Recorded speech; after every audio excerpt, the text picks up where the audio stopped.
Yes, Nithyananda, welcoming back all the participants to this beautiful segment of the glimpses of the glorious past on the 5th of April. So let's now begin with the year 2005. On this day, the Supreme Pontiff of Hinduism conducted the Q&A with the Gujarat Samaj on meditation, enlightenment, peace, and Hinduism in Oklahoma, United States. The Supreme Pontiff of Hinduism expounded on the values of meditation and death. The Supreme Pontiff of Hinduism explained that meditation helps in living a blissful and successful life in both the inner world and outer world. Meditation creates energy in all levels of physical, mental, emotional, and being level. It enables us to reach higher dimensions of life. While dying, if we are spiritual, we will have a peaceful death. The Supreme Pontiff of Hinduism further shared that whatever we think in the last moment of death decides our next birth. So here we can see the pictures of the Supreme Pontiff of Hinduism giving this beautiful address. Let us now see an excerpt from the session that the Supreme Pontiff of Hinduism is taking for the Gujarat Samaj.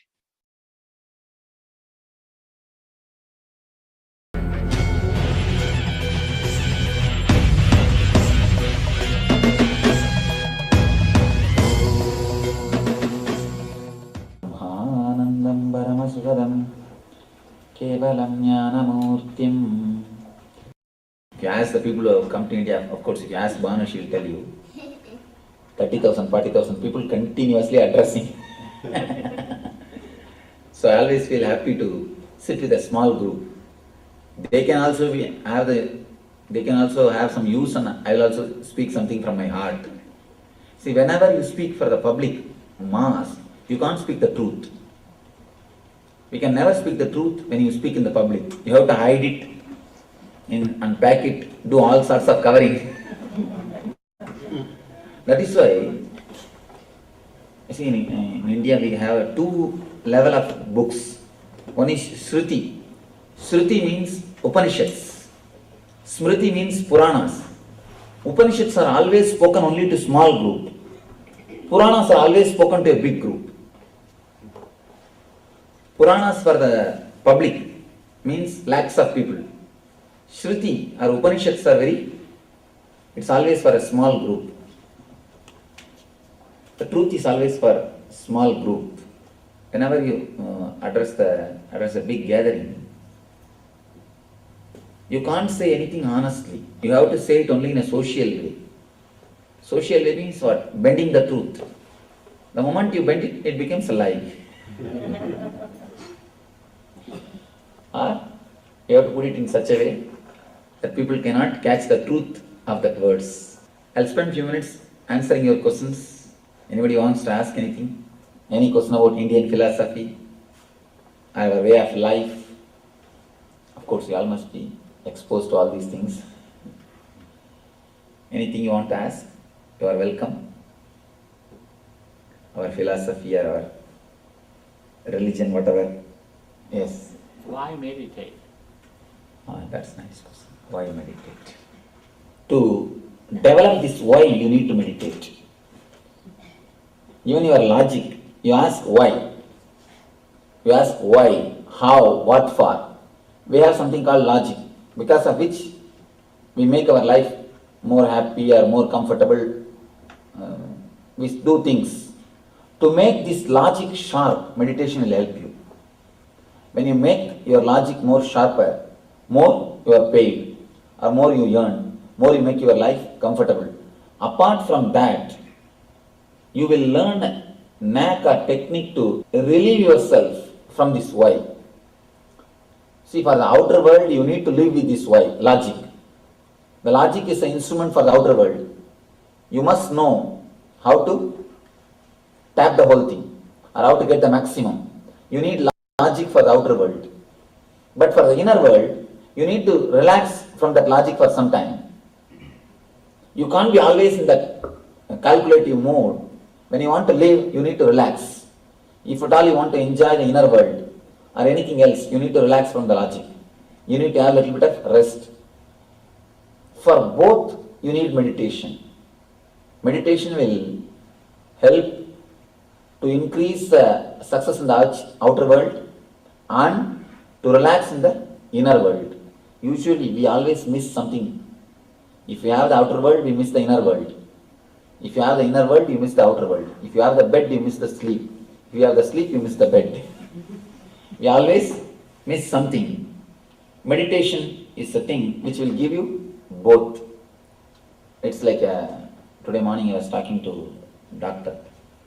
Ravi Malpani. I was telling him, meditation is the technique to have money and enlightenment both.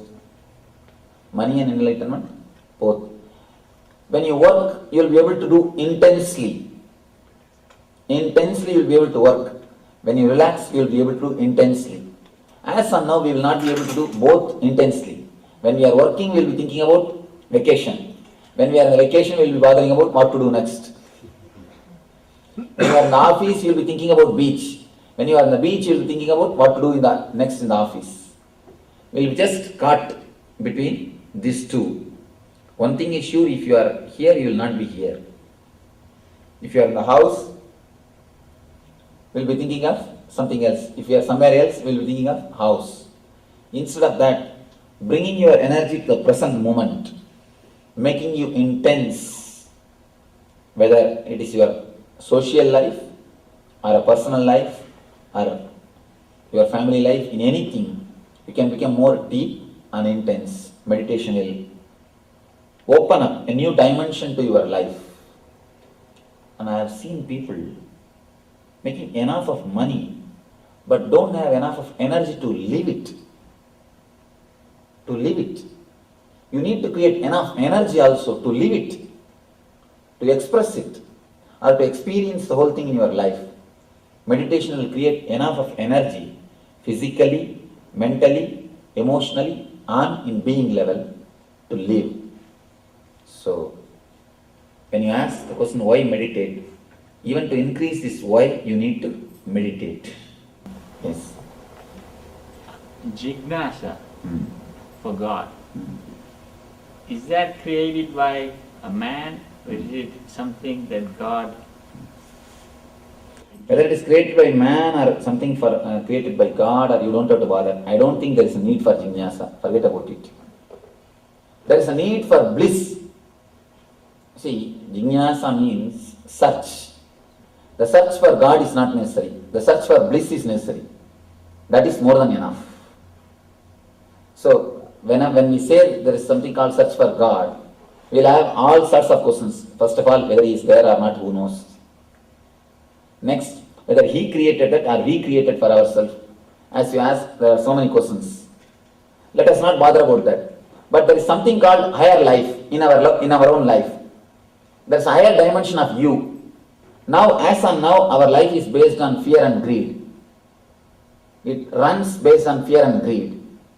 It can run based on love and bliss. And it can create more comforts, more possibilities for your life. So all I try to tell you is, try to aspire for that higher dimension of your life. That's enough. There is no need to bother about whether He is there or not. Of course, He is there, that is true. And you will have His energy when you start growing, that is also true. As of now, you don't have to bother about all those things. Start working towards a higher life. That's more than enough. I always tell people, try to work for religiousness. Means the quality, not just religion.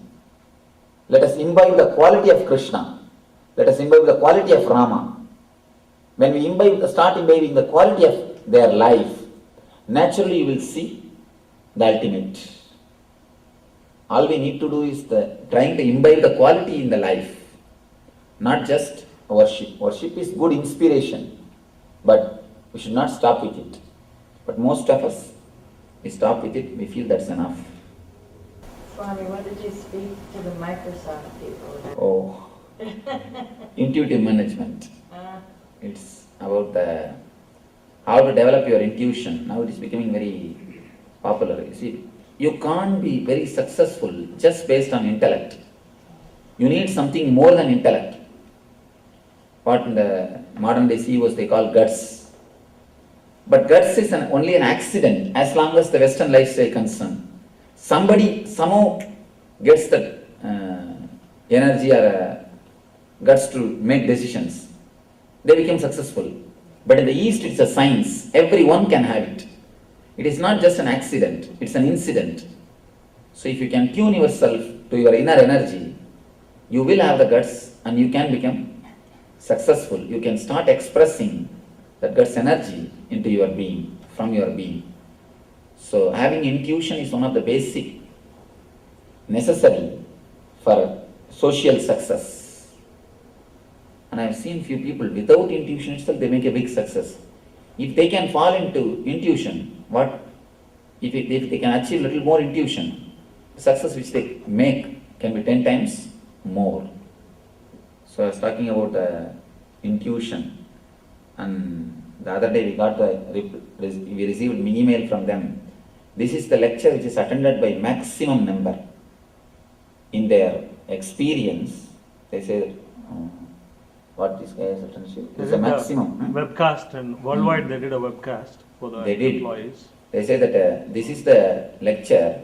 Oh, the most hits on the website. No, they had their internal webcast, so it was streamed live to all Microsoft locations. Yeah. So they say the maximum people attended. This is a lecture attended by maximum participants. Usually those guys don't go for any of these type of things. Usually people, after some time, they think that they know everything. They come to an idea, oh, we know everything, what is there. So, but they say that there is a maximum attended lecture. And people also enjoy a lot of question answer, and hundreds of people watching through website, and hundreds are in the hall also in the presence. Tomorrow we will be presenting a lecture in Baptist Hospital. What time that is? Evening. Oh, same. I'll be addressing the doctors. You can ask some question, because it's a small crowd, you don't even have to feel shy. You can ask anything you want. In the big crowd, only people feel like, oh, we will look like a fool, how can we ask, and all those things. It's a small crowd. It's an, after all, intimate talk. I think people don't know what to ask, what to expect. I can see my experiences in Gujarat. I had a nice experiences. I walked complete India when I wandered, when I did the Parivrajaka Yatra. I walked length and breadth of India. I always tell people, Gujarat and Karnataka, these two are the places where I felt still India is alive. The old India is alive. The culture and all those things. Other states, it's more now westernized. It's true. Still, it is alive. The culture and the life and everything.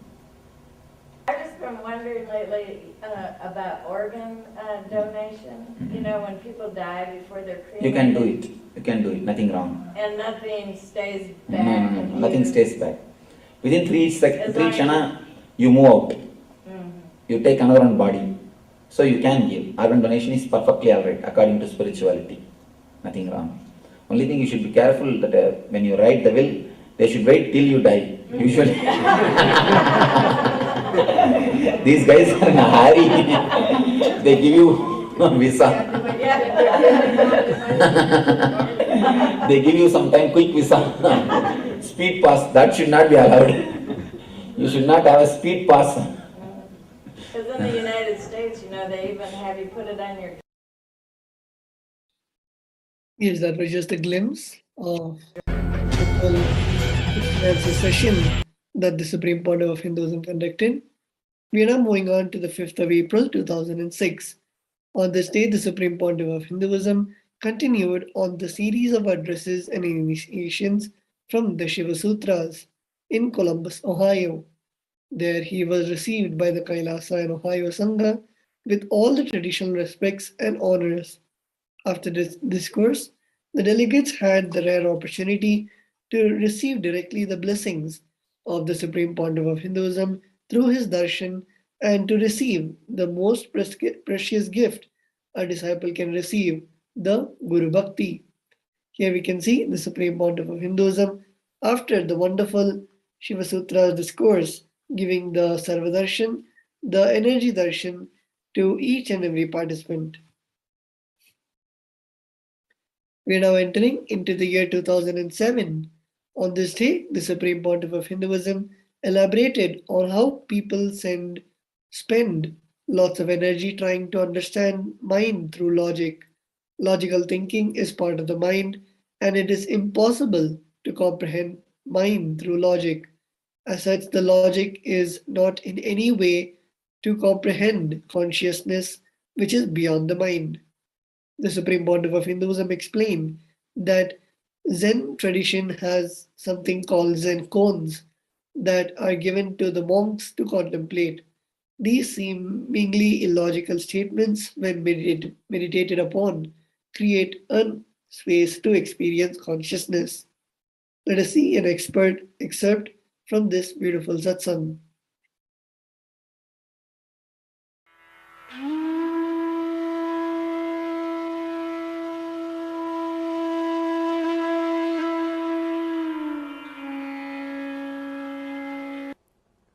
They have something called koans, Zen koan. They will just give you one word and you are supposed to meditate on it, just like our mantra. Traditional mantra, you are supposed to constantly think about it. They will tell you, find out the one sound of one hand clapping. How can sound come by one hand clapping? And you have to go on,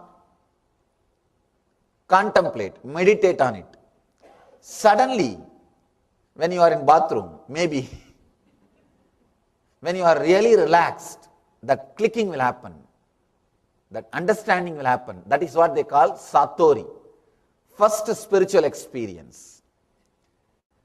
Going beyond logic means your logic is tired. You give space for yourself, for your being, for your consciousness to overpower you.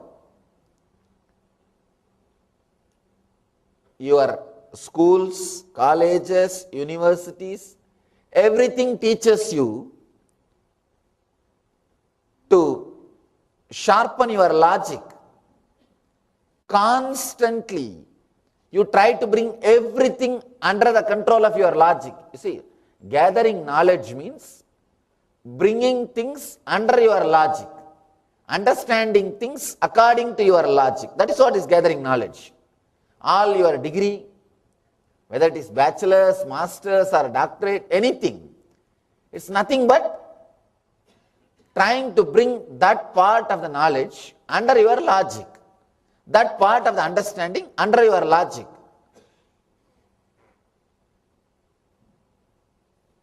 But the so-called logical people doesn't understand an important thing.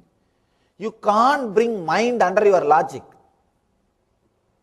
because logic is one part of your mind. How can one part of you understand the whole of you? No. See, this whole book can understand one page, but one page can't understand the whole book. Logic is one part of your mind. So your mind can understand logic, but logic can never understand mind. That is why the psychiatry, psychotherapy, anything related to mind can never be mastered by logic. That is why in these kind of professions, a logical approach will never give a clear-cut solution. See, with that patient, if you have dealt in that way, you can't use the same technique or same thing on some other patient. No. Generalizing is not possible in the field of mind and helping the mental disorders. Generalizing is possible in the physical disorders, but it's not possible in mental disorders. Generalization is impossible, because Your logic cannot understand, your whole mind. One guy, a big philanthropist, who donates a lot of money, went to a social service organization which was running a mental hospital, asylum, lunatic asylum. The caretaker, the doctor, sorry, here the caretaker word has got different meaning. The US slang has got different meaning for that word. The person who takes care of the hospital, asylum, he was taking the philanthropist around the hospital and showing. In one room, there was a patient. All over the room, in blood, he has written Rosie, Rosie, Rosie, Rosie. The doctor said, this guy became mad because he fell in love with that girl and he was not able to marry her. And he took the philanthropist to the next cell and he was explaining about all the passions, how he became mad and how she became mad and what happened to him and what happened to her, all the stories. In the end, they saw one more patient. He also wrote all over his room, same way in the blood, Rosie, Rosie, Rosie. The philanthropist asked, this guy also fell in love with her and did not marry her, was not able to marry her. Doctor said, no, he fell in love with her, but he got married to her. You can't generalize. You can't generalize in the field of the mind. Because logic is only one part. A part can't understand the whole. Understand? If your logic cannot understand the mind itself, then can it understand? How can it understand consciousness, which is beyond its reach? From the young age, you are constantly taught to bring everything under the control of your logic. Everything under that one umbrella, logic. In the Eastern tradition, you are taught to expand the umbrella so that the whole world can come under it. But in the so-called outer science, so-called logic-oriented education system, it teaches you to bring everything under the control of logic. So naturally, you reduce the world. You do not expand you. You do not expand your umbrella. You reduce the world to keep it under your umbrella. The Vedic tradition, the conscious-based education system teaches you to expand your umbrella so that the whole world can be under it. But the logic-based education system teaches to bring the whole world under your umbrella. Means it's trying to make your world small. That is why constantly you analyze. Means creating divisions. Any specialization. Trying to bring things under your control, under your logic. Naturally you make it smaller and smaller.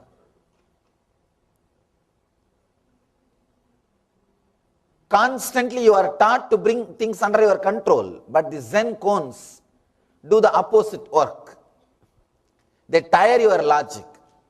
Your logic will be completely tired, and suddenly you will create a space, you will allow the consciousness to open, you will allow the relaxation to happen. That moment only suddenly you realize that click happens. I always emphasize on meditation because the possibility for that click, satori, that unclutching, is more in meditation. During meditation, the possibility for satori, the click, the unclutching will be more. You can't make directly, you can't do anything for that unclutching to happen. Directly you can't do anything for that click to happen. No. You can only create a space where the possibility is more, that's all.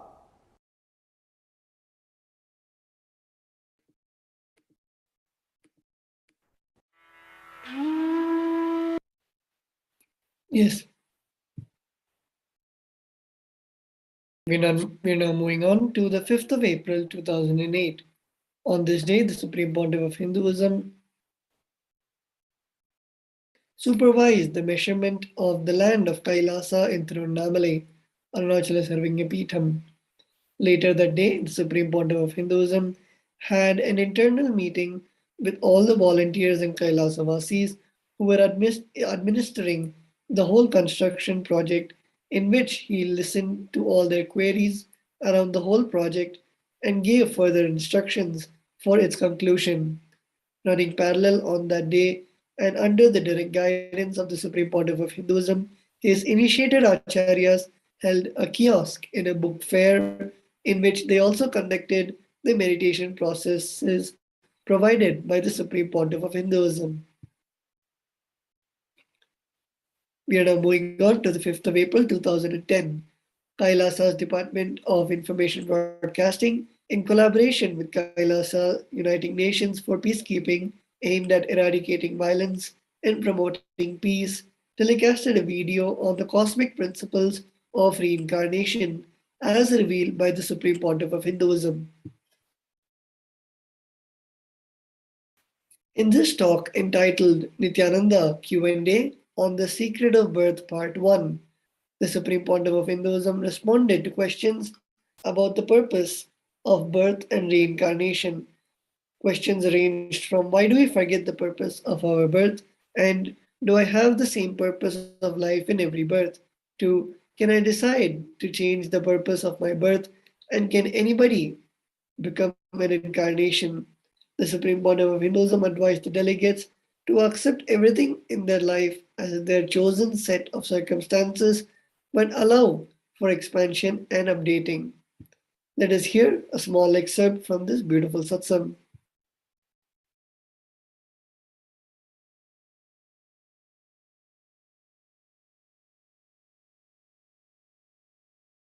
सदाशिवसमारम्भां शङ्कराचार्यमध्यमाम् अस्मदाचार्यपर्यन्तां वन्दे गुरुपरम्पराम्.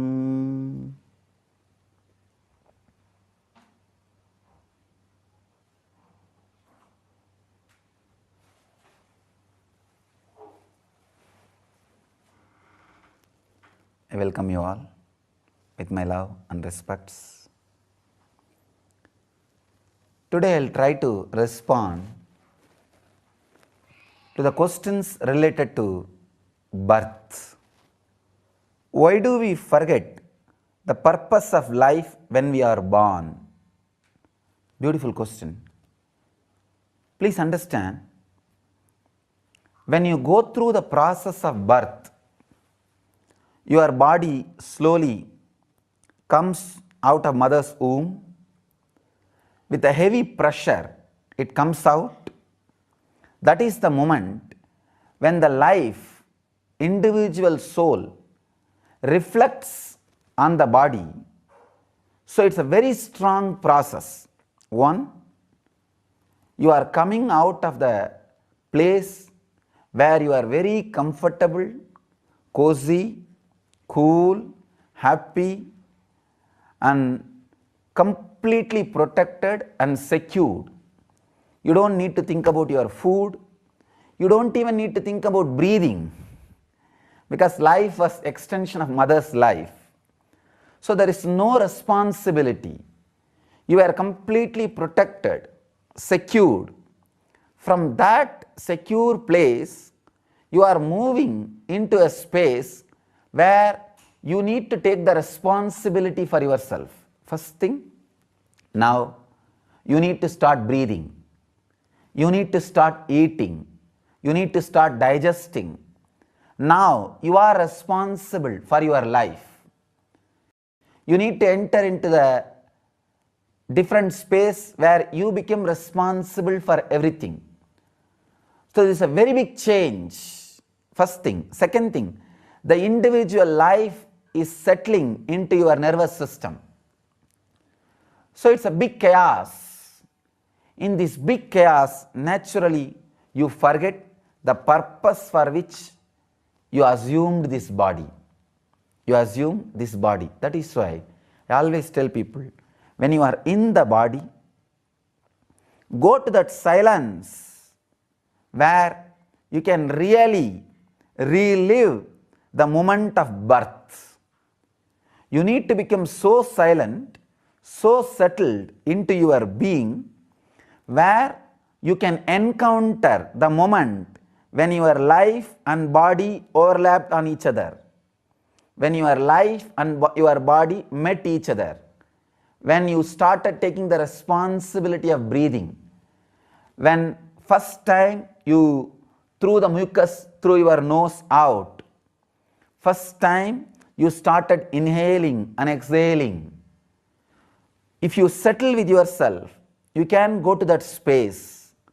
When you understand, experience that space even once, you will see very beautifully, very clearly the purpose of your life, which you have forgotten. Actually, the chaos which happened during your birth made you forget why we are born, why you took birth. The purpose of life is forgotten because of the chaos you go through at the time of birth. Now, if you rest, enter into the silence, go back to the same moment. Go back into that same deep moment. You will know the purpose of life. You will accept. You will understand. The next question. Do I have the same purpose of life in every birth? No. Before the birth, at your previous death, see, before you leave the body, your whole life is presented in front of you. You see the whole thing, all the major things which you thought as essence of your life. See, when you live, you think many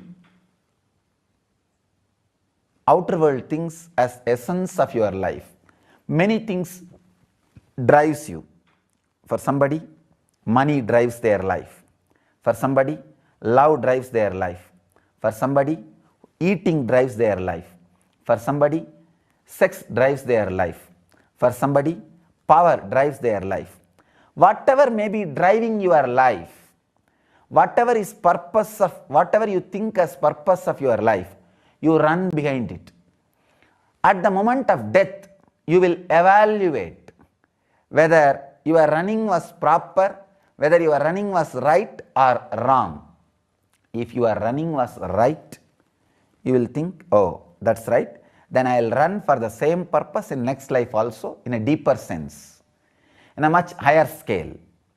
If you feel for which you ran in this life did not give what you wanted, you will see, no, let me change the direction. Let me change the direction. So please understand, the purpose for which you ran in your life, at the time of death, if you feel you are fulfilled, then you may not be bothered to take one more birth. If you feel the purpose for which you are running gave you a lot, but you need to run in that same direction more, then you may take the life and have same thing as a purpose in a higher scale. But if you think, no, for what you ran did not give that fulfillment or did not make you feel happy, comfortable, then naturally you will feel, oh, then let me change the purpose of life. Before the death, your whole life will be in front of you, like a fast forward. Based on that, you make the decision on purpose of next life. For example, if somebody thinks during the moment of death, eating was the best thing they had in their life, that's the best enjoyment they enjoyed in their life. Like for example, eating. all kinds of food was the best thing they had in their life. I've heard, and I've even seen some people, they travel country to country just for food, just to taste the food they travel. Anyhow, so if you feel eating was the best thing you had in your life, maybe you will think, oh, then let me take the birth, such a body, that kind of a situation. I'll spend all my life in eating, maybe like a pig. Pig spends his whole life eating, nothing else. So, but if you think just sleeping and retired, tamasic way of life is the best thing you enjoy in the life, then the person will think, oh, let me become buffalo. Whole life I don't need to do anything. So based on the experiences of life, what you think as life, you naturally decide the course of your next life. So during the previous death, you decide the purpose of the next life. It is not that always your purpose is same. Many times we do trial and error method. We do again and again trial and error method. A man who has done this trial and error and perfected his purpose of life and achieved, who can tell everybody the ultimate purpose of life and show that path to human beings, is master. So it is not that the same purpose of life in every birth is carried, or people have the same purpose of life in every birth. Thank you.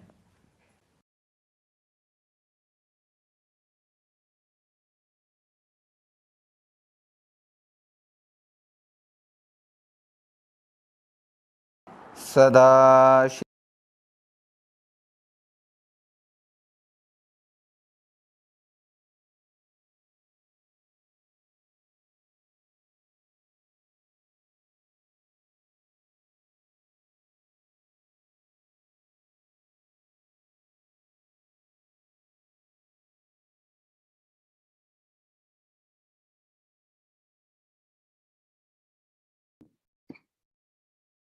Yes, we are now moving on to the 5th of April 2011. On that day, the Supreme Pontiff of Hinduism expounded on the 144th Sutra, 3rd chapter, 38th verse of the Patanjali Yoga Sutras. The Supreme Pontiff of Hinduism explained that in this sutra, Patanjali says that all the samyamas he gave till now and all the powers, extraordinary powers and experiences will happen are great achievement to the outer world, but an obstacle to the samadhi state. The Supreme Pontiff of Hinduism shared that Patanjali showed he has guts to teach something and then go on to say in an honest way that the utility level of this teaching can be an obstacle. Let us hear the direct words of the Supreme Pontiff of Hinduism.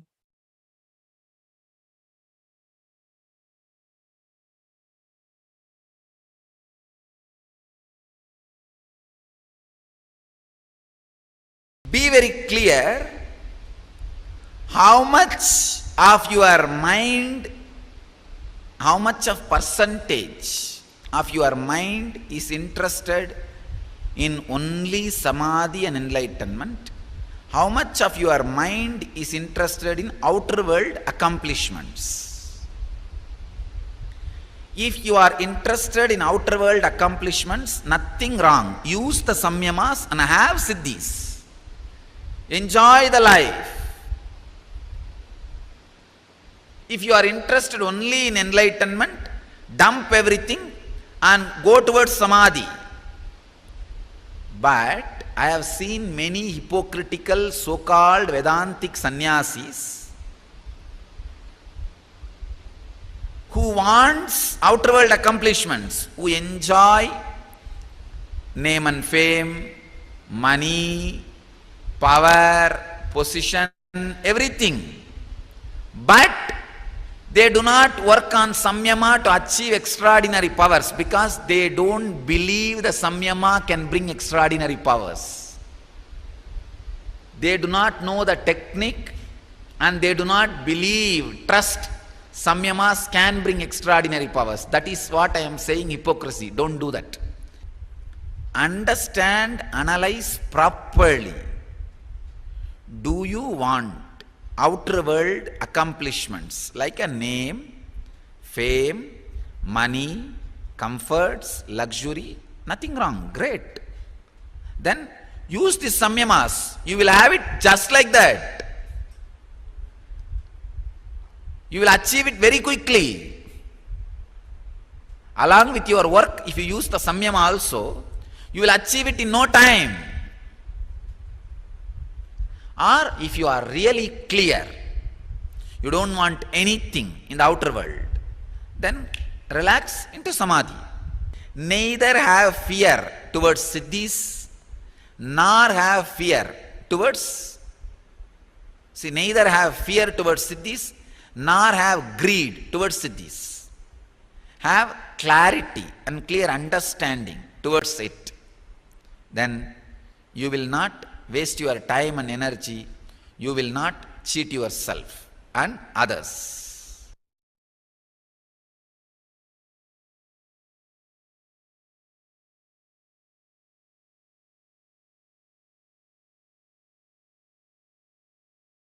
Yes, we are now moving on to the 5th of April 2012.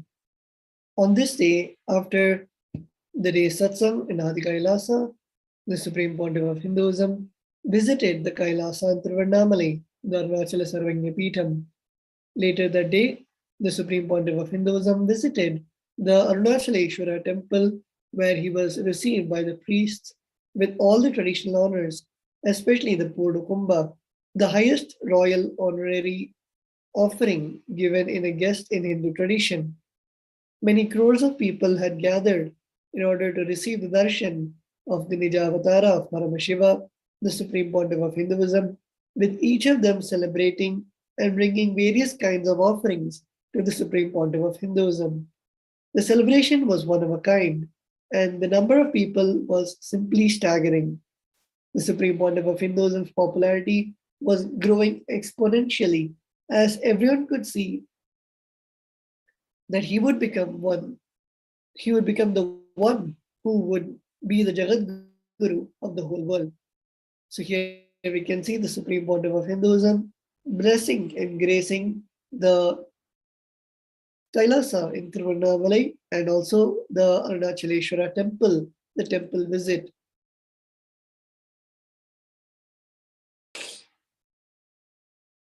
We are now entering into the 5th of April 2014.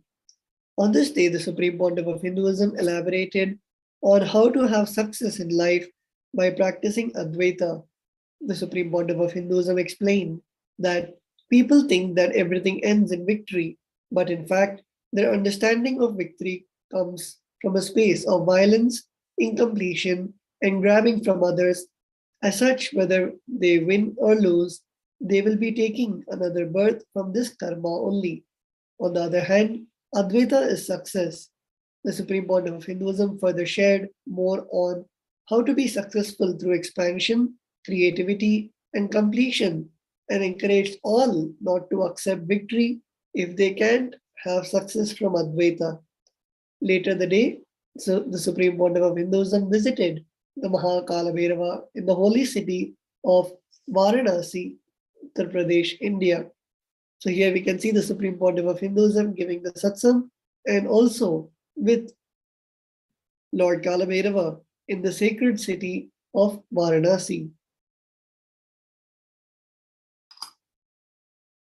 Let's now enter into the 4th of April 2015.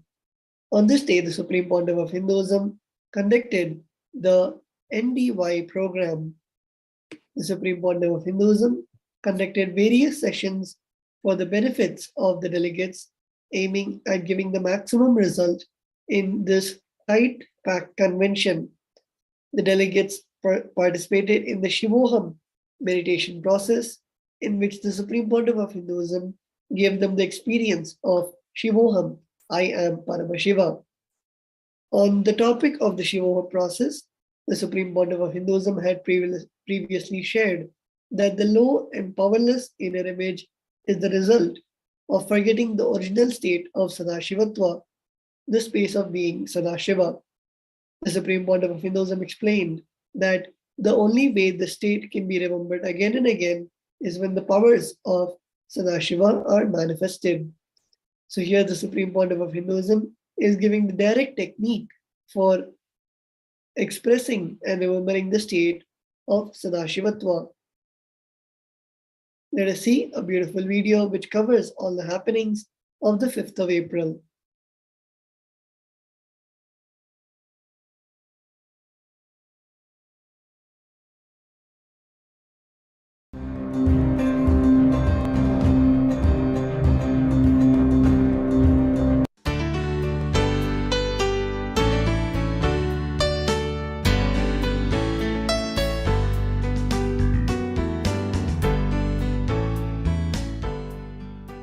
The online Nityadhyan Yoga program had a huge turnout. More than 40 centers from around the world with over 300 participants participated in the 3-day program.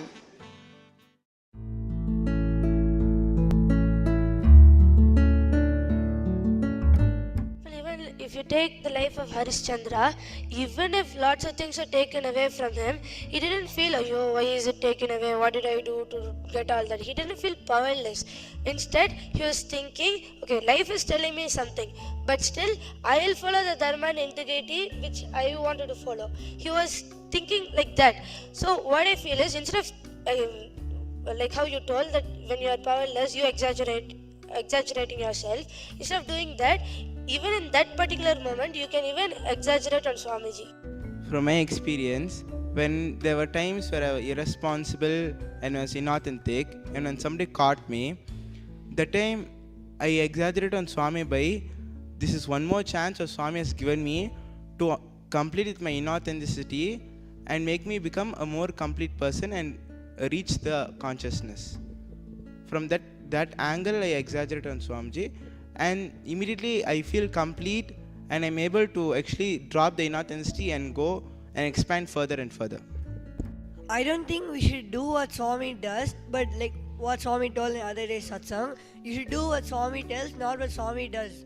Because whatever he does is like ultimate and we can't even comprehend it. How can he do what he does? So Swami told us to do what he tells. I know like the right context why I should do some things, but I don't do it because I'm just lazy to do it. And even before I do that, I think, okay, I'm going to be lazy while doing this, so I don't want to do it, but I still end up doing it. So I kind of feel lazy to break my laziness. So how do I break that? It is like you're asking a technique for the technique for the technique.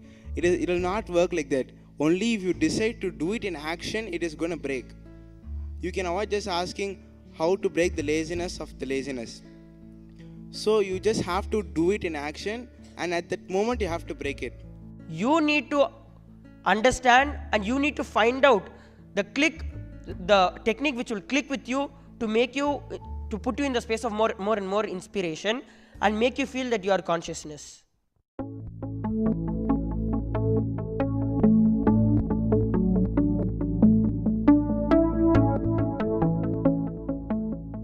I was not in a position to do my NDY, and I told my sister, never, I have lots of work to do. With a heavy heart I came here. She pulled me and said, you have to do, and my brother also never allowed me, you have to do the Shivoham experience. I never knew this Kundalini what is Kundalini awakening, but yesterday I experienced, with a heavy heart I came, and with a light heart I am floating today. So I want people to experience what is Shivoham. It is not with words you can explain. They have to feel this. And I'm very thankful to Swamiji and my sister and brother also to make this happen. Thanks a lot.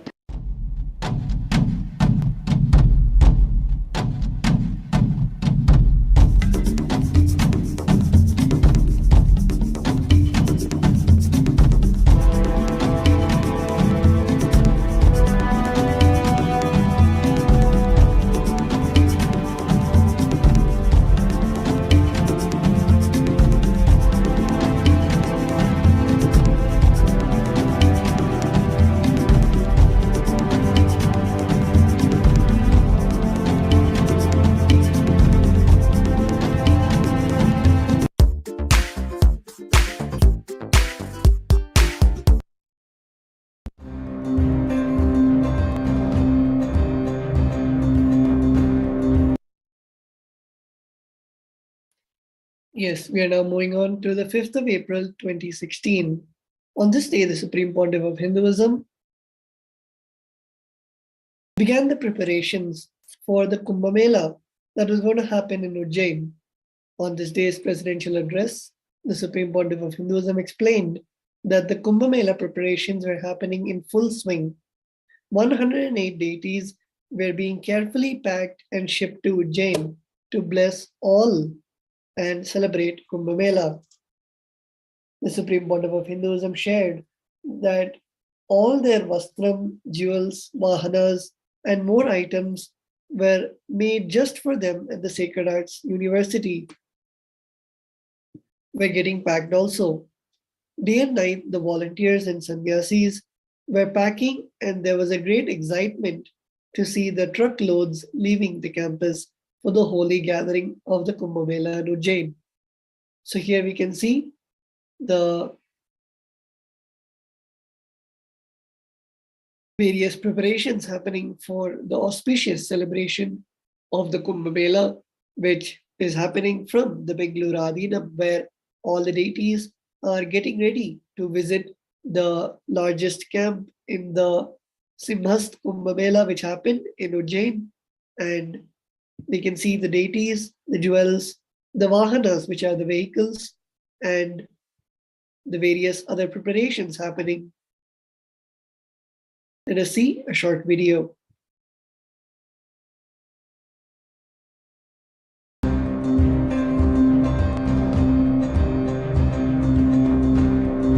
I tell anyone to, if you truly wish to find yourself, and if you're stuck like I was, I encourage anyone to come to Inner Awakening program. I thanks so much to Swamiji for being who he is, and the beautiful, charismatic, that bliss state that he carries himself. Man, it's just beautiful. It's so beautiful. I'm so thankful to be here, and I thank everyone for allowing me to share this moment with you. We all got to have true Upanishad, truly sitting at the feet of the Master, in the banyan tree, in the heart of the Shiva Loka, the most perfect experience. And he put us through a meditation. It really felt like he took us out of here and took us to another Loka, like we went to another dimension, a higher spiritual plane. And we were with Dakshinamurti himself, and having the most profound discourse. Even without saying a word, it was the most profound discourse, and we were just there in a meditative state. And at the end, they said it was several hours, but I had no idea. It was a minute, it was an eternity, it was everything. SHIVAY. Right. So did she get it right? Om Namah Shivaya. Yes. So she just read the letters. She's still learning to read. So the very day after Swamiji told me that I will read, I went and sat at the table, took out my notebook and got ready to write. And then with that right eye, I started reading. So my vision was almost perfect on that right eye. So I felt like a kid. I wanted to get up and shout.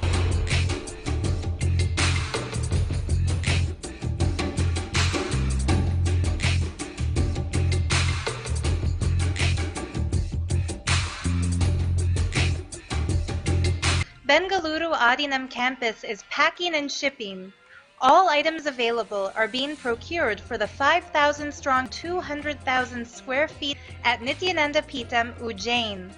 The Nithyananda camp is becoming the largest at the upcoming Kumbh Mela. Kumbh Chalo.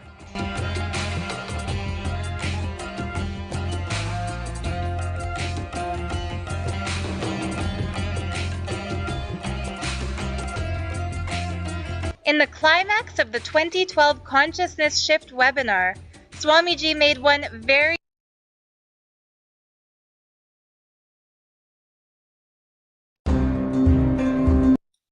We are now moving on to the 5th of April 2017. On this day, the Supreme Pontiff of Hinduism conducted the graduation for the delegates of the Nithyananda Yoga Convention. Additionally, the inauguration of the next batch was conducted by the Supreme Pontiff of Hinduism on the same day. Both the graduation and the inauguration took place in the courtyard of Adi Kailasa, where the delegates had a session with the Supreme Pontiff of Hinduism, in which they got initiated the powers of the third eye by applying the alchemy product of Jnana Anjana that the Supreme Pontiff of Hinduism produced exactly as per the Agamas. Running parallel on that day, the Nithyananda Kids program was taking place in Adi Kailasa, where the initiated acharyas of the Supreme Pontiff of Hinduism prepared with a lot of care the youth to receive the darshan and initiations of the Supreme Pontiff of Hinduism. So here we can see the various participants having the graduation of the Nityananda Yogam, which is a beautiful program where the delegates are invited on the invite only basis, and the Supreme Pontiff of Hinduism directly spends time and gives them the experience.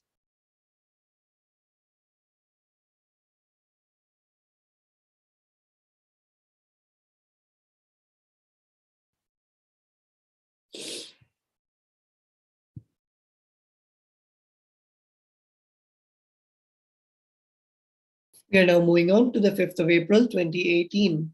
On this day, the Supreme Pontiff of Hinduism presided over the day 5 of the most awaited Mahasadashivam convention at the Bengaluru Adhinam.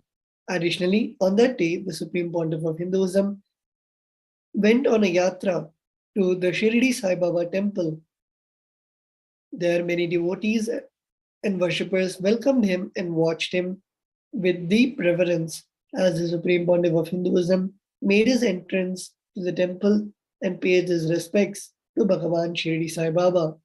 Here we can see the various pictures of the Supreme Pontiff of Hinduism directly bowing down and giving all his respects to Bhagavan Shirdi Sai Baba, who is another beautiful incarnation that landed on this planet Earth to raise the consciousness of humanity, just like the Supreme Pontiff of Hinduism. And here we can see with the same devotion, the Supreme Pontiff of Hinduism is revering Shirdi Sai Baba, and we can see all the priests welcoming the Supreme Pontiff of Hinduism to the temple.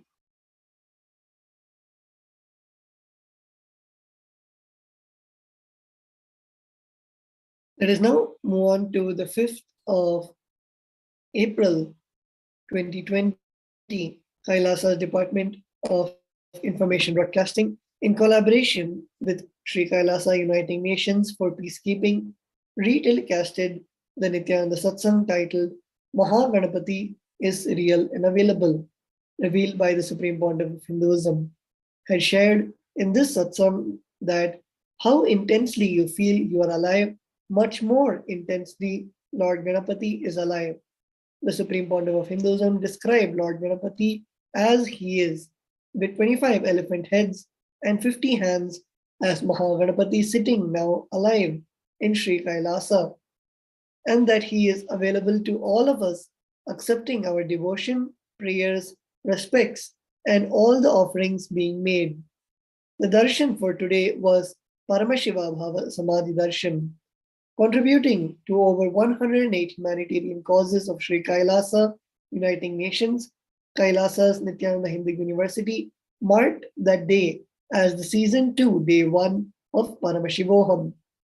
One of the major highlights of Kailasa's contributions through this convention was power manifestation, which for that was the power of increasing height and the Maheshwara Puja that the Supreme Pontiff of Hinduism offered for the benefit and liberation of all the departed souls. So here we can see the pictures from the Maheshwara Puja that were happening.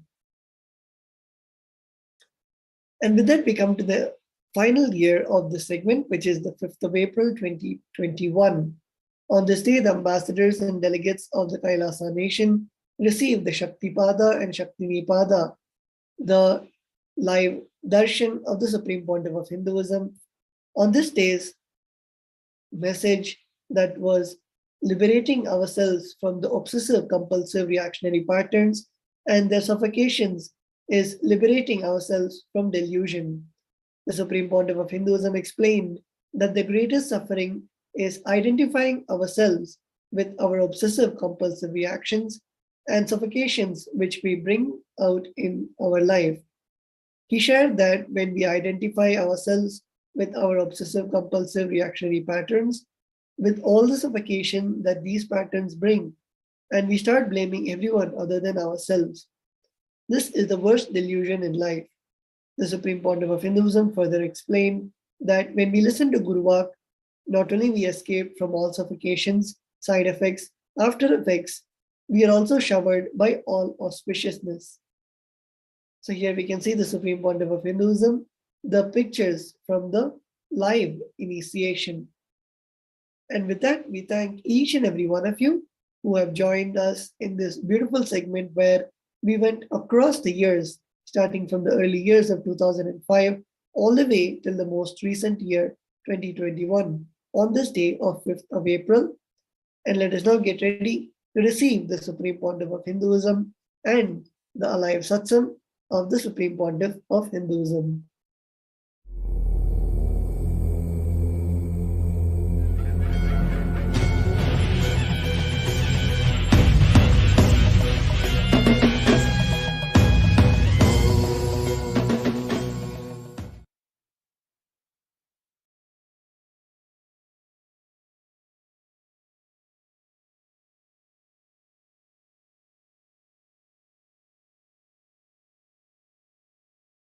I welcome you all with my love and blessings.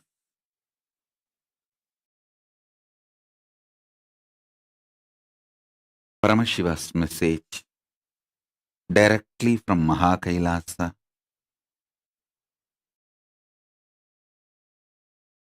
Sampurna Purnatva, perpetual completion becomes spontaneous reality just through initiation from Guru's side, Guru Bhakti from disciple's side.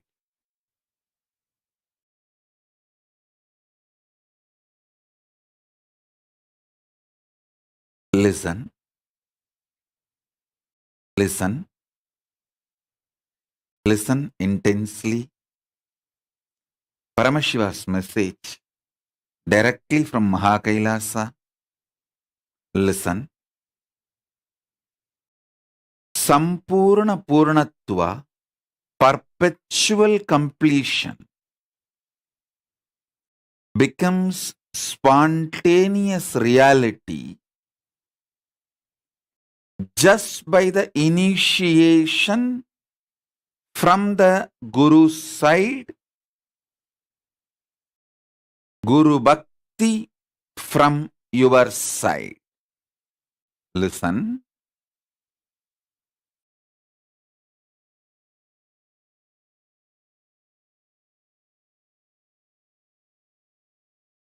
Today, I'll be just making 7 Satya statements, powerful cognitions, truths.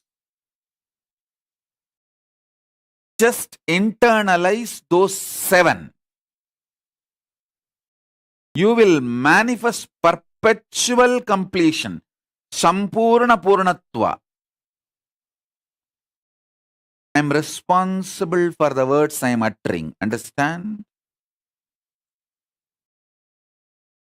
As the living manifestation of Paramashiva, Paramavatara of Paramashiva, I assure you and bless you with perpetual completion, Sampurna Purnatva. Just internalize these 7 statements, truths, satyas, powerful cognitions I am giving you. Listen. In the previous satsang, previous initiation, I explained Nityatva, the principle of eternity, Nitya, and principle of Nirantara. Nitya means the space before the past. and past. Past entering into the present. Present. Present evolving as future. Future. Space beyond the future. These 7 put together is Nitya. Listen. Yesterday I also made a statement. The space of Rahu and Ketu, where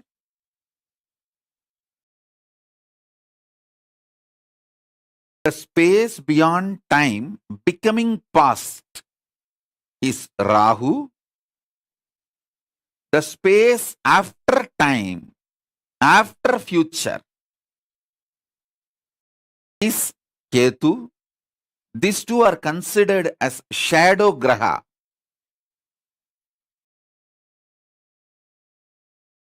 You may ask why the two are considered as shadow graha.